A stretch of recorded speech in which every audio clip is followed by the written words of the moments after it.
फूलदेई उत्तराखंड का एक लोक पर्व जो याद दिलाता है कि प्रकृति के बिना इंसान का अस्तित्व नहीं है। सर्दी और गर्मी के बीच का खूबसूरत मौसम, फ्यूली बुराश और बासिंग के पीले लाल सफ़ेद फूल और बच्चों के खिले हुए चेहरे। फूलदेई से यही तस्वीरें सबसे पहले जहन में आती हैं। उत्तराखंड के पहाड़ों का लोक पर्व है फूलदेई। नए साल का, नए ऋतुओं का, नए फूलों के आने का संदेश लाने वाला ये त्यौहार आज उत्तराखंड के गांव और कस्बों में मनाया जा रहा है। प्रकृति को आभार प्रकट करने वाला लोक पर्व है फूलदेई।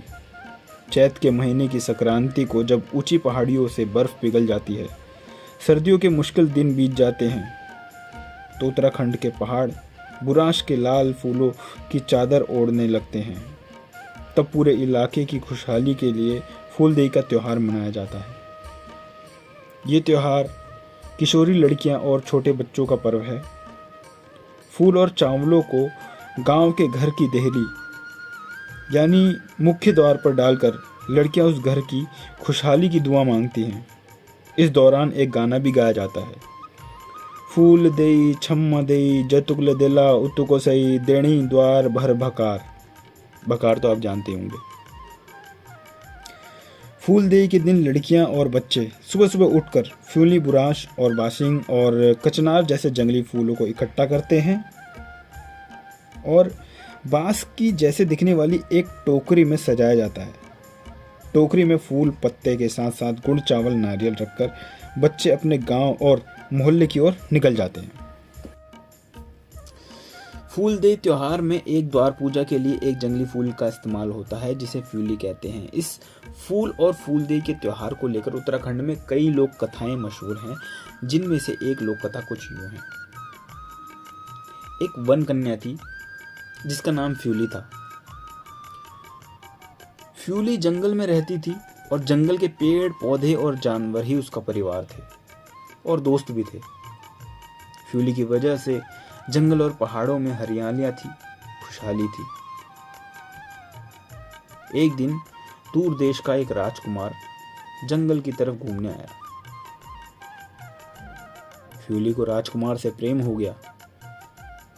राजकुमार के कहने पर फ्यूली ने उससे शादी कर ली और पहाड़ों को छोड़कर राजमहल चली गई।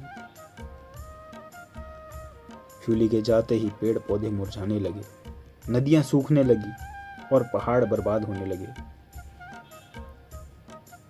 उधर महल में भी फ्यूली कुछ बीमार सा महसूस करने लगी थी।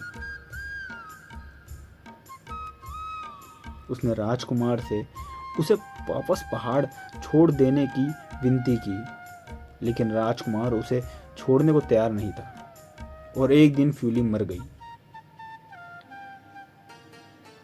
मरते मरते उसने राजकुमार से गुजारिश की कि उसका शव पहाड़ों में ही कहीं दफना दे। उसके कहने पे फ्यूली का शरीर राजकुमार ने पहाड़ों की उसी चोटी पर जाकर दफनाया जहां से वो उसे लेकर आया था। जिस जगह पर फ्यूली को दफनाया गया, कुछ महीने बाद वहां एक फूल खिला जिसे फ्यूली नाम दिया गया। इस फूल के खिलते ही पहाड़ फिर हरे भरे होने लग गए। नदियों में पानी फिर से लबालब भर गया। पहाड़ की खुशहाली फ्यूली के फूल के रूप में लौट आई।